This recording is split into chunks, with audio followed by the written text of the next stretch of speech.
Hi, everybody. Welcome to another edition of Opinionated. I am so excited today. I've got content creator and fellow podcaster, Alli Petitti with me. So welcome, Alli. Thank you so much for having me. I was so happy to have you on the show. I've been listening to your podcast. It's terrific, but you give very conversational interviews, which is exactly what I like to do. And I love that.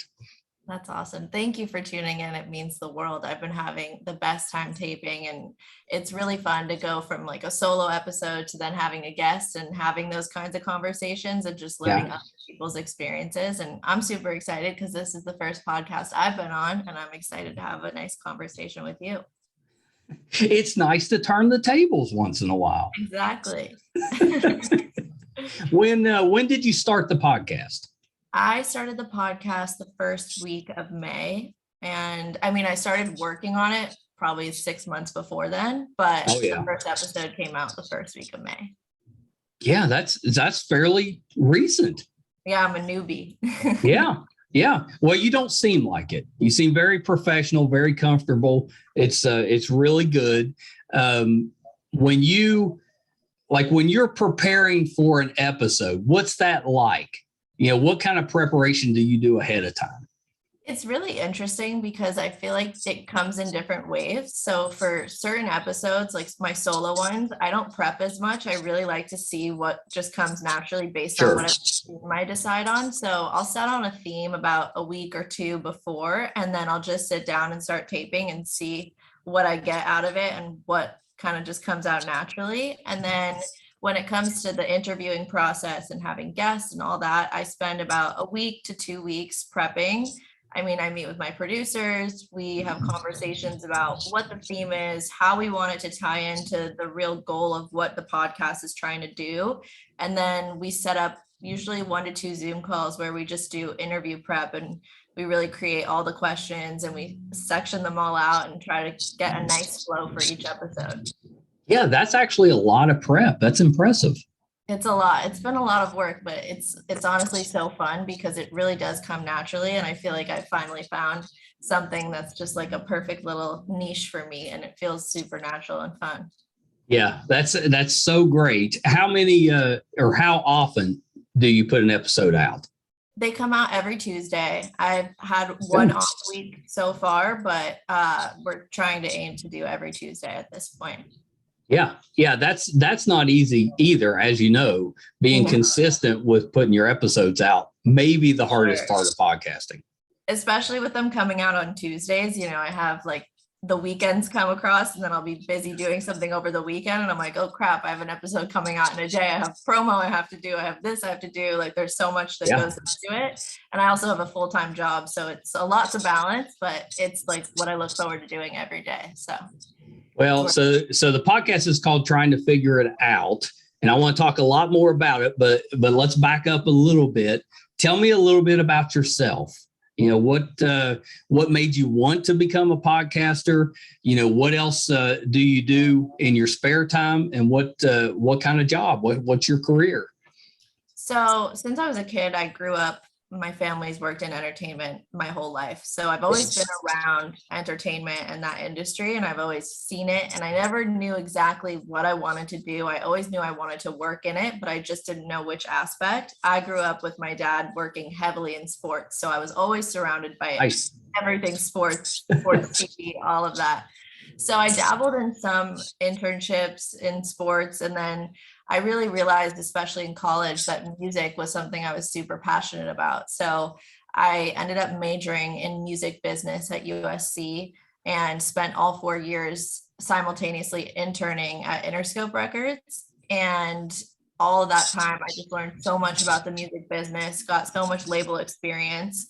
And then once I graduated, I hopped on as like a full-time employee at Interscope, stayed there for about a year. And then I realized I really wanted to work more directly with music artists and just really dive into the actual world of being a content creator, whether that's music or being an influencer or whatever that is. And so I worked alongside a music artist for about 8 months, and I loved it. I mean, it was definitely a lot of work and super intense, but I learned so much. It was like a crash course. 8 months felt like 3 years, honestly.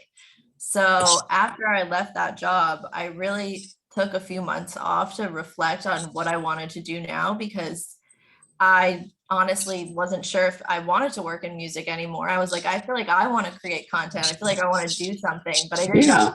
I was like, should I start making music? Should I start, like, what do I do? I couldn't think of anything. And then I hopped on a call with one of my mentors, and she was like, you have so many stories. You give so many of your friends so much useful and helpful advice. So why don't you start a podcast and talk about the things that you've been through, and bring other people on and talk about what they've been through, and just start sharing your story. And if it goes somewhere, it goes somewhere. And if it's just a space for you, then it's just a space for you.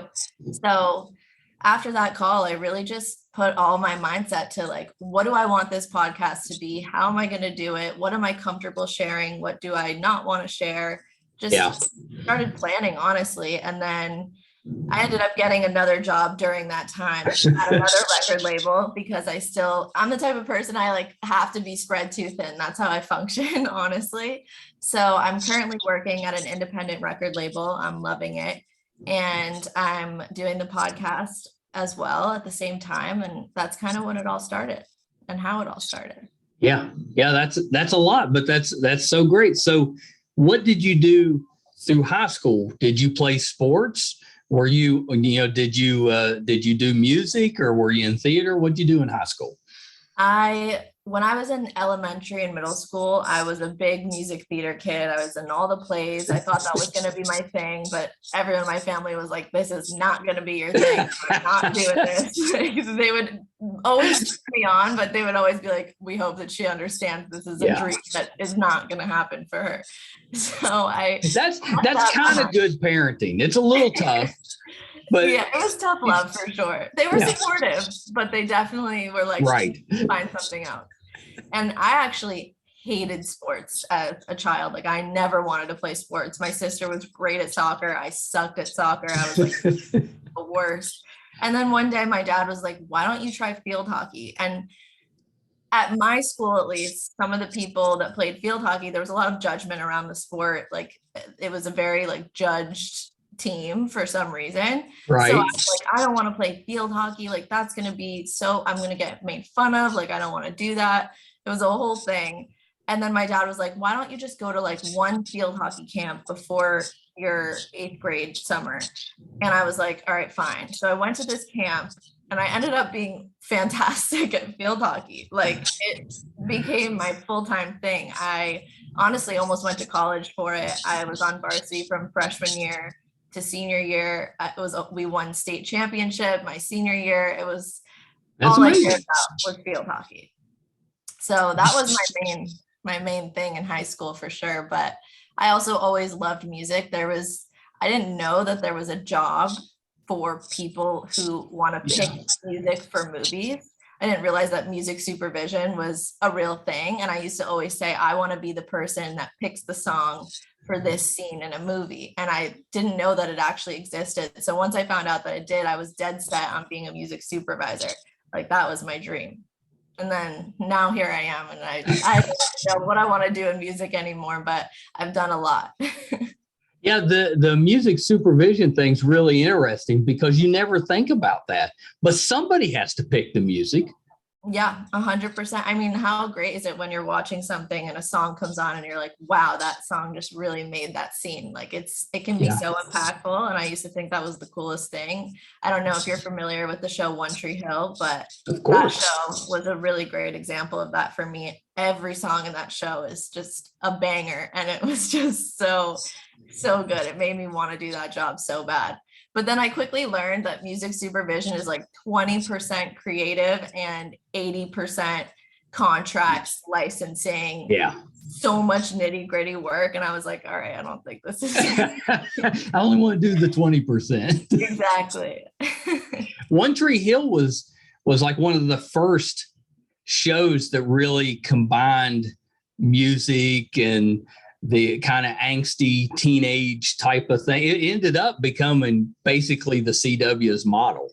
Oh, absolutely. I rewatch that show. My family makes fun of me. I watch it at least once a year. Anytime I'm going through something emotionally, like, I'm going to be starting One Tree Hill from season 1 and I'm watching it all the way through. That show changed the music industry. Grey's Anatomy is another good example of that too, but One Tree Hill was a big one. I'm always saying that I think I was born in the wrong time zone, because I wish I went to parties when the music that played in One Tree Hill was playing at parties, because I feel like I'd have so much more fun.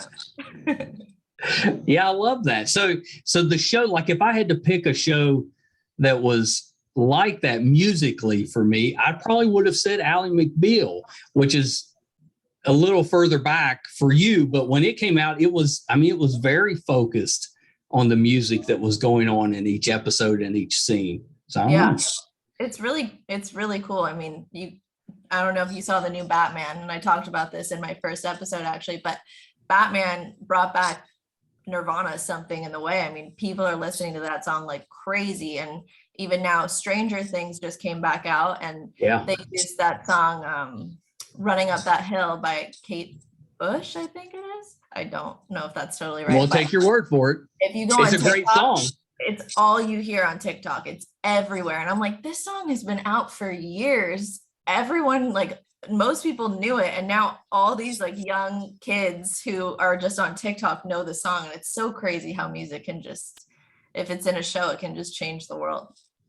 That's what I kind of like TikTok for, because it's kind of intimidating. If you're an older guy like me, it's a little intimidating creating content, but it's really interesting to get on there and kind of watch, because a lot of the dances and stuff that come through, it's to music that has been out for years, sometimes decades. It's so weird. And it's interesting. TikTok is so catered to each person. For me, I made it clear in my algorithm that I'm not interested in the dances. So my algorithm and my For You page is really it's just a guide to staying relevant for me, but in a way that I like, versus one of my friends' For You pages is so different than mine, The algorithm's really interesting. Like mine, now that I've gotten kind of familiar with it, it's a lot of self-help, a lot of workout advice, maybe some fellow podcasters, that I'll watch things, news and things like that. But when you start, it's all dance. Yeah. When you first get on there, that's all you're seeing. And then it slowly starts to pick up what you're liking, what you're staying on. And mine is cats, dogs, and babies, and self-help. It's a really weird collection. You have to tailor it so that it's all positive. I know. I think that's the key. If you hadn't noticed, I'm a little nerdy. So yes, I definitely have seen Batman. I love it. I've seen the new Batman a few too many times, honestly. I love it. Yeah, it's really good. Really good. Stranger Things was really good. And then they kind of did that thing where they just left off the last 2 episodes that we have to, I guess wait. See, you did it right. Wait till next Friday, and then you'll have all of it. No, but I haven't seen any of them. So I have to start from season 1. I'm a little behind on the Stranger Things. You're a little behind. I know. It's on my list of things to do, but I have not been able to watch TV. I just go right to Schitt's Creek when I go to bed and leave it at that. Well, Schitt's Creek's a pretty great one to go to. Schitt's Creek's a good one for bed, because you're going to go to bed with, kind of chuckling. That's a good way to do it. Just happy vibes. It puts me right to sleep in a good way, not in it's boring way. So I was like that with Schitt's Creek, kind of like what you are with Stranger Things. I was really late to that party because I was like, this is dumb. This looks so dumb. And then I watched the first episode and I was like, it's okay. It's okay. By the second episode, I was like, I love these people so much. It took me a second to get into it. And I honestly think the humor is really selective. I think you have to really understand certain aspects of privilege that not everyone would understand. So some of the humor is very easy to miss. But once you get into it, it's just such a happy story. And and you have to connect with the characters. And I think once you do, it's over. You're stuck. I was so disappointed they stopped it. I still think about it all the time. I'm like, why? There was no reason. It was doing so great. Dan just said, I've had enough. I know, but he did what he wanted to do with that show. It's so impressive. Oh, it's amazing. I mean, and we're watching it and we're like, that's his sister in real life. I know. I think about that all the time. I also think about how Alexis, his sister in the show, she just turned 21. Like this year, she was so young, and in the show she plays like a 30-something-year-old character. And when I found out she just turned 21, I was like, that's insane. I'm older than her, and I feel like she's so much older than me. Oh, I know. So crazy. It's so crazy. Yeah. Okay, so we got to get back to the podcast. Yes, so trying to figure it out is the podcast. Talk a little bit about it. What's it about? What does that name mean? And how did you kind of focus in on that? You had your mentor kind of point you in that direction, but then I'm sure you had to fine tune it and pick exactly what worked for you. So talk about that process a little bit. Yeah. So once she told me the idea of telling my stories on a podcast, I was like, okay, now I need to think of a name. I need to make it real. I have to think about what I want to talk about. And something that's always stuck out to me is that my therapist, and I've had a few of them, but my current one and previous ones have all told me that my stories are worthy of like a book series or a TV show or a movie. And so, that's always stuck out to me. And I think that there's something that also comes with the way that I tell the stories. So that's why I don't want to write a book or anything. I like to use my voice, my tone, and share my stories my way. So I started thinking about how I wanted to talk about growing up with divorced parents, how I wanted to talk about struggling with severe anxiety since a very young age, how I want to talk about friendship loss, toxic relationships, all sorts of different subjects. And I kept trying to figure out what I was going to call it. And anytime someone would ask me, I would just say, I'm trying to figure it out.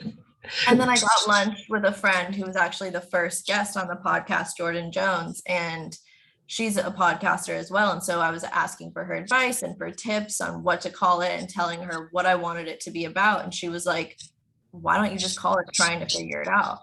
And I was like, does that make sense? Like, let me think about that for a second. And then I realized every story I'm telling isn't from the perspective of like, I'm a master at living with divorced parents. I'm a master at friendships, bad friendships. I'm a master at toxic relationships. Like, no, all of these things that I'm talking about are things that I still struggle with, still deal with, are still currently coming up in my life in ways that I'm realizing. So everything that I want to talk about is that things that I'm trying to figure out. So honestly, the name just fit perfectly. And I was like, once I got the name, all the ideas kept pouring out, like even more ideas of things I wanted to talk about. And to this day, there's yet to be an episode that we've taped where I haven't naturally said, I'm trying to figure that out.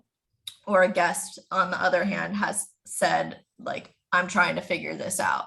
It comes out so naturally in every single episode that it makes me so glad that the title I picked is so fitting to every subject matter I've touched on. Yeah, I really love that. So once you got into it, once you're doing the podcast, did you discover that it was cathartic? Was it stressful, kind of reliving that type of stuff? Do you look at it as a job, or is it more of a safe space? I would say I look at it as a safe space more than anything. I've always felt like when I tell my stories, I never break down. I never am the type that explains something that was really horrible for me to go through and can't get through the story because I'm crying while telling it, or it brings up certain emotions.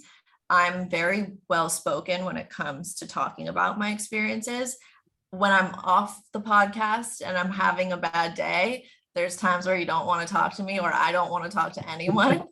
But honestly, this space, like, I really made sure I set it up to be a safe space. I mean, I'm in my studio right now. It's in my apartment. I created it to be very warm, very welcoming. I have a friend staying with me right now, so you see a bed behind me because she's living with me for a few months. But typically there's just a couch, and it's just a cozy, really warm space. And I feel great after every episode. I just put out 2 episodes with a guest, Haley Jacobson, and I can't even tell you the high I felt after taping that interview. It like left me just feeling so happy and excited because the words just pour out and you just feel proud of yourself and safe. And I think that's because of the environment I'm creating. It's hard. I mean, there's days where after taping a really intense episode, I feel drained and I'm like, all right, I Yes. need to lay down. But I get through it pretty well. I think I like to talk about it. It makes me feel better. And I hope I can help other people. So that also makes me feel better. Yeah, I think one of the great things just listening to it is you're very open about everything that you've been through, everything that you're feeling, which is as a viewer is what you want because you want to connect with who you're listening to. So it's really easy to do that with you. But you also tell it with a little bit of humor, which is I think just the best because then it kind of takes it from a sad event or difficult event and makes it almost hopeful. Absolutely. Yeah, That's really good job with it. that's the goal I try to have. I mean, if you can't laugh about things that you go through in some sort of weird, twisted way, I don't think I'd be able to tell the stories without the humor. It's part of it for me. I can crack jokes about some of the people I'm talking about, and it just makes it so much easier to share what I'm sharing. Yeah, for sure. And I think it's so important who you bring on your show as a guest. And I watched your Haley episodes. It was a two-parter, which I know how that goes. That means you guys got along really well. So you wanted to keep it going. But Absolutely. talk a little bit about how, you come up with a guest, for the show. What's your criteria? What are you looking for in a guest? So there's a bunch of different vibes and types of people I'm looking for to have on the podcast. I want to have episodes where it's really light and happy and we talk about the good things in life, beautiful friendships, beautiful family experiences, all the positivity. But I'm also looking to, stay relevant with the time. So for Haley, she was a perfect fit for the fact that it's Pride Month and I wanted to celebrate that and have someone on who is queer and can share their experiences with my listeners who might not, I can't share that because that's not my experience and that's Right. not my identity. So when looking for guests, I try to find people who I think will have a great energy and be great talkers, but also who have a story that they either have shared or haven't shared and want to. So just anyone who, is willing to get deep and be relatable to what we're trying to do with this podcast is what I look for. Yeah. Yeah. I think it's really terrific. And I like the environment that you set up. It's very inviting. It's very relaxed. So kudos to that because that's not always easy either. And it doesn't seem like an interview. It's like you're watching two people have a conversation, which I love that. Absolutely. And that's what I go for, in my episodes. I try really hard. I obviously want to ask the questions because I want to get to all the juicy stuff that I want to talk about. But it's so like Haley was such a great example of that. We had no intentions of that being a two-part episode. The last 30 minutes that we got on tape wasn't even scripted. I had none of those questions planned out. It all just kept flowing. We had such great chemistry that my producer actually cut into the Zoom and was like, do you guys want to take a break? And we took the break, but during the entire break, we just kept talking and we actually ended up using some of that audio as well. Yeah, it's terrific. And you could tell there was good rapport and a connection. And you're right. There's nothing better than being on a podcast with a guest and just having this incredible conversation. And you come off of it very energized. It makes you just, you're proud, you're excited, it kind of gives you fuel to keep going. Absolutely. I'm sure you can relate to that. I can relate to that one. Amazing. Yeah. And But it's now made me just open the doors. So wanting so much more from this, it just started as a space for me wanting to be a podcaster, but now I'm like, I want to share so much more of my life. Like I'm super active now on Instagram, I'm trying to step out more and show up more and really try to broaden my audience so that I can make an impact on as many people as possible. Has it helped you dealing with the anxiety?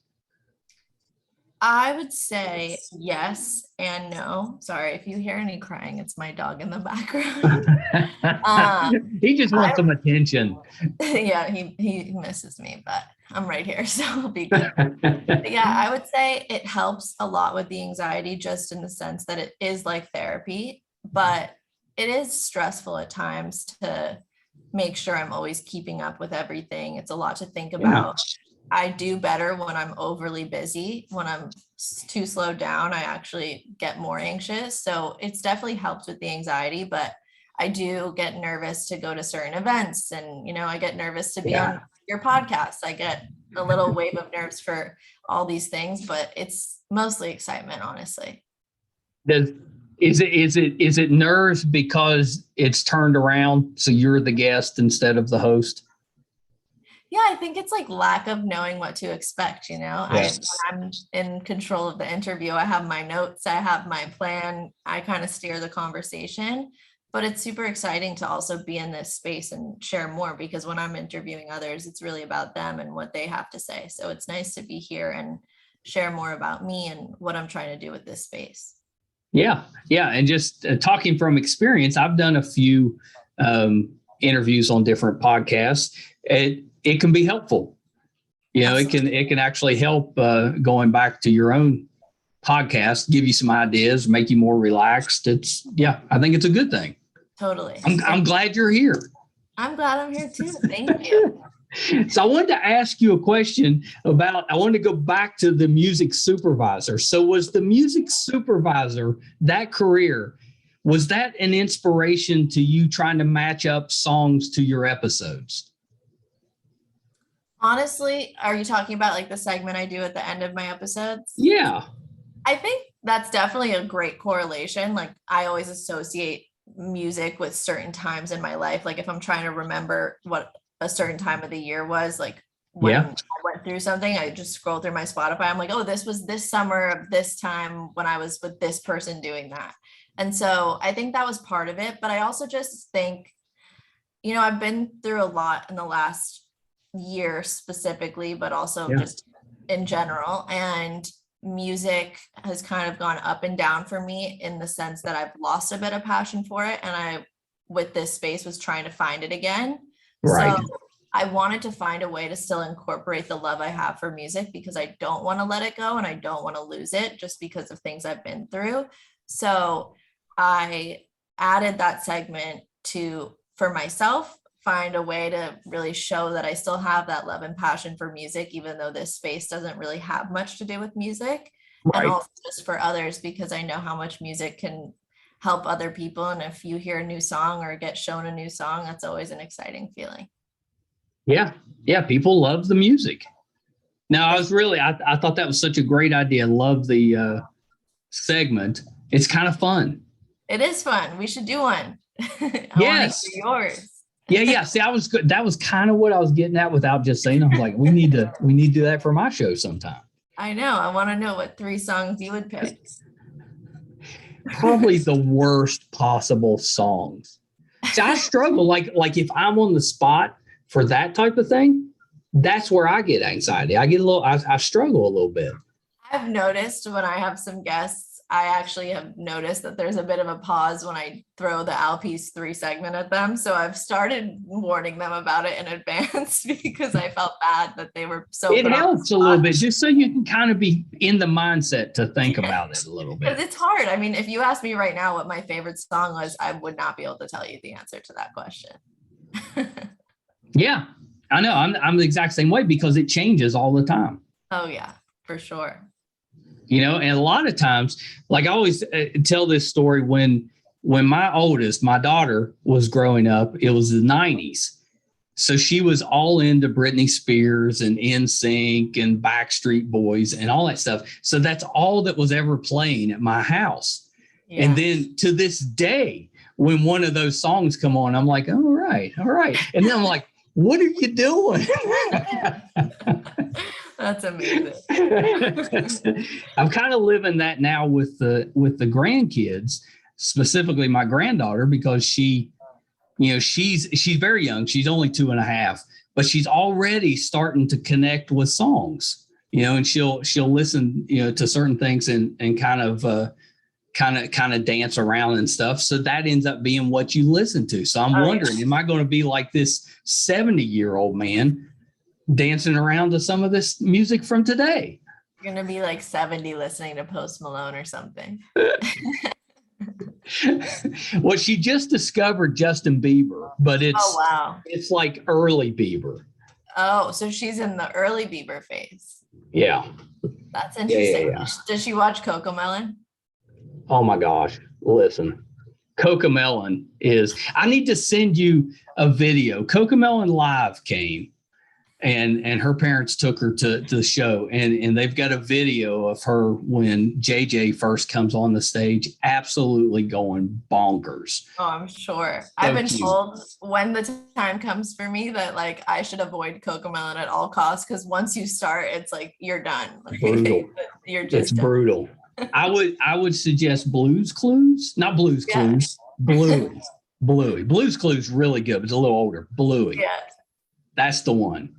I don't know if you remember this or if your kids watch this, but my favorite childhood show was The Big Comfy Couch. I grew up on The Big Comfy Couch. The Big Comfy Couch. So good. No one knows what it is now, but I love it. Let me think. Is that the one with the clown? Yeah, the girl who looks like, and she does the clock thing. That's my oldest. That was her favorite show growing up. I loved that show. I am like in my head singing the theme song too. Right now. I'm gonna have to tell her that she doesn't think anybody else even knows what that is. No, I don't. Honestly, most of my friends never watched it. I don't know what it was, but that was like the VCR phase when you put it in the little thing and we watched The Big Comfy Couch. That was my go-to. I've tried to get her to come on the show before, but so far been unsuccessful. Well, we're manifesting it. Yeah, we're manifesting, because I was just like, I wonder what she's up to now. I really wonder that. I wonder how old she is now. I think she's in her 30s. That's it? That's it. Maybe late 30s, but that's it. But she's out there. Like if you look her up, she's on Instagram and stuff. She's out there. I'm going to definitely be looking her up. You should do that. It'll surprise you, I think. In a good way, not in a bad way. Yeah. I know. That makes me so happy that you know what that is. Likewise. They need to bring that show back. We need a reboot. Maybe that could be you. I don't know about that, but maybe. Can you make a clock? I used to do it when I would watch the show. I'd lay on the floor and I'd like do it with her because I thought it was the funnest thing. It looked so cool. Yeah, it was pretty great. So where do you want the podcast to take you? What's the journey that you kind of envision? Are you trying to get to a certain point? Are you trying to grow as you go, or are you just kind of letting it come, as it will?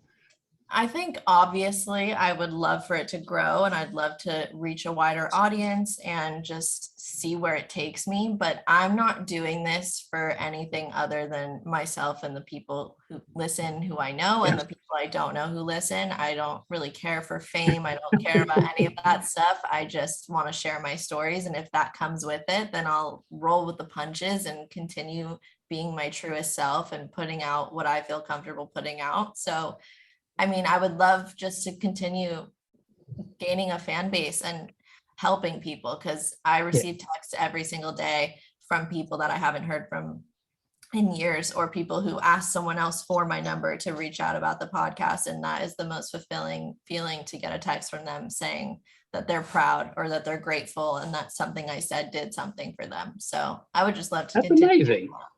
Yeah, that's amazing. And it's one of the unfortunate things of social media. You can't completely ignore the numbers. You have to pay some attention to it, or you're just talking to a void. But you don't want to let the numbers control you. I think that's a really good attitude that you've got with it. That's great. And I think it's interesting because I think a big way that people get the numbers is by sharing a lot and being open, having no filter, and putting everything they want out there. And that's exactly what I do and what I am doing. You know, my Instagram, my family all the time, they're like, really? You posted that on your Instagram? I'm like, yeah, I did. I don't care. I'm an open book. I'm confident and I feel safe to share with people what I want to share. So I think with that, like, hopefully the numbers will continue to come. And I mean, it's been going great so far, so I'm super grateful. Yeah, it's terrific. How's the family, taking the podcast? Because you do talk a lot about growing up and your family, and you as a listener, you start to get to know the different people in your family. How are they accepting of that? It's a really good question. It's definitely been a journey. The first episode was definitely not easy for my mom. I talked a lot about my relationship with her and shared things that I think were hard for her to hear, hard for me to share. And I definitely had to have some conversations with her before and after the episode came out. Yeah, good for you. Yeah. So, I mean, that was hard. My dad, he's so proud of me and so supportive, but he doesn't really listen. He's like, I don't really want to hear it because like if you get into talking about things that are weird or inappropriate, like you're my daughter, I'm a girl dad, there's some things I just don't want to hear. So he's the most supportive, but he kind of just thing and trust that what I'm putting out there is what I should be putting out there. My grandma loves it. She does not have any technology. So once a week, she actually calls our neighbor over to our house so that they can pull it up on their phone. And so she can listen to it every week. So she's my gosh, that's a good grandmother. That's awesome. And she gets so excited when I talk about her. She's like, is that really what you think about me? Like, do you really remember that? Or do you really love me that much? And I'm like, yeah, of course I do. So yeah, that's terrific. All around. It's been great feedback. It's hard, but everyone really at the end of the day has been super supportive and excited. Yeah, that's terrific. That's so great. I always tell the story of my parents. When I started the podcast, I'd go to them. I was like, hey, at first I had to explain what the heck a podcast was. But once we got past that part, I set it up for them. All they had to do was push a button and it would start playing and stuff. And the answer I kept getting from them was, well, we don't need to listen to that. We talk to you every day. It's so funny. I mean, a little tidbit, my grandma not understanding any of it. I told her I'm like in this space of sort of being an influencer and a content creator and all this stuff. And she has no idea what that means. So she, after listening to one of my episodes where I talked about taking anxiety medication, she said that I should be an influencer for the anxiety medication brand. And I was like, that does not exist. I've never heard of that. But if it did, maybe. But she was like, I figured it out. You should be an influencer for your Lexapro. And I was like, not a thing, but I love where your head is trying. She was really trying. It had me dying. I thought it was the funniest thing. Yeah. I can usually get them to listen if I have a guest that is more from their generation, something from the 70s or 80s maybe, and they'll be like, okay, I'll check it out. But just in general, they're like, we talk every day. Like, okay, that's fine. They're proud. It's a lot. I mean, I don't know if you do every week or what your schedule is, but it's a lot to listen to as well. So some people need time to catch up. Well, and it's a lot to listen to. And like, I listen to every one of my own episodes, but I don't watch them. Because I'm not sitting still, but I can listen in the car or when I'm doing something else or working out or whatever. And I think that's the way it is with a lot of people. But if you don't do that, if you don't really understand technology and you're not listening, the only way you can listen is to sit in one place and do it. So I kind of get it. That's just a different generation, and they don't sit still like that. Unless you're Walter Cronkite or somebody that, they respect and expect you to tell them what's going on in the world, they're probably not going to sit still. Absolutely. Well, Alli, thank you so much. That I knew it was going to be good. I was so excited to talk to you. I don't get the the pleasure of having fellow podcasters on very well. And the only requirement I have is they have to actually be putting out a quality podcast. And yours is absolutely terrific. I love it. Thank you so much. That means the world. And it's Yeah. so great to chat with you. I'm so excited. Yeah, we have to do it again sometime. 100%. I'd love to have you on my podcast as well and learn more Anytime. about you. Yeah, anytime. And we'll figure out some music. Oh yeah. Now you have time to think about it. Yeah, yeah. I'll be prepared. I was trying to think as we're talking for my own show. The only song that's coming in my head is the Prince song from the 80s Batman. I don't think I know that one, but I'm definitely going to look it up. You need to look it up because it kind of. I love Prince. Yeah. Oh, it's a good one. I look up the video. That's even better. I wish I knew the name off the top of my head, but I don't. Okay. So a couple of things before we wrap up. So anything else that you're working on that we can kind of keep an eye out for? Honestly, podcast stuff, blogging for sure. I'm going to start posting blogs on my YouTube very nice. Channel. Yeah, I want to just start sharing. I have days where I have panic attacks for an entire day. So I want to share more experiences of just my daily life aside from just telling the stories after the fact. So blog stuff, just, hopefully some brand partnerships, content on Instagram, all of that stuff. But mainly the podcast for me, that's my baby. And it's where all my focus is right now. Yeah, terrific. Okay, so where can we find the podcast and where can we find you on social media? So on Instagram, it's just my first and last name. It's Alli Petitti.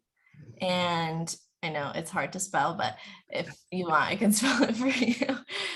You can. It's not that bad. Once you hear it once, it's not that bad. Yeah, once you get it, you get it. So my Instagram handle is just my first and last name, and the podcast is out on all platforms. Anywhere you could get a podcast, you can find mine. And there's also video aspects and versions on YouTube. So if you're a visual listener, you can watch all of them on YouTube. Yeah, terrific. Have you put together a website yet? Not yet. Right now, I'm just kind of working with the YouTube thing and leaving it at that. But soon we're going to be making merch and making a website. Exciting. And there's much more to come. Yeah, that's exciting. Merchandising will be, that'll be fun. I love merch. I make merch for everything. Like my dad's birthday, I make him a t-shirt for his birthday. And he's like, what are you doing with your life? Yeah, I love that. That's pretty good. We've thought about that, but I'm not creative enough. So we haven't got to that point where we're doing merchandise yet. Well, I have good references if you ever need someone. Okay. I may take you up on that. Well, thank you so much, Alli, and definitely we have to do this again. Absolutely. Thank you for having me. Oh, you're so welcome. Okay, hold on one second. All right, that was the lovely Alli Petitti. I really enjoyed that. I think she's such a talented podcaster, and I hope you'll check out her show, Trying to Figure It Out. Really, really fun, good. You might learn something, and definitely it's just an interesting, really well done show, and she's very open about the struggles that she's having, which helps her guests to be open about struggles that they're going through, and it leads to really good conversations. It's really well done, and I think it has to help some people. I think it's absolutely terrific. So I hope you guys enjoyed that. That was a blast for me. You can help this podcast out. We're really trying to grow our YouTube channel, MeisterCon Pod.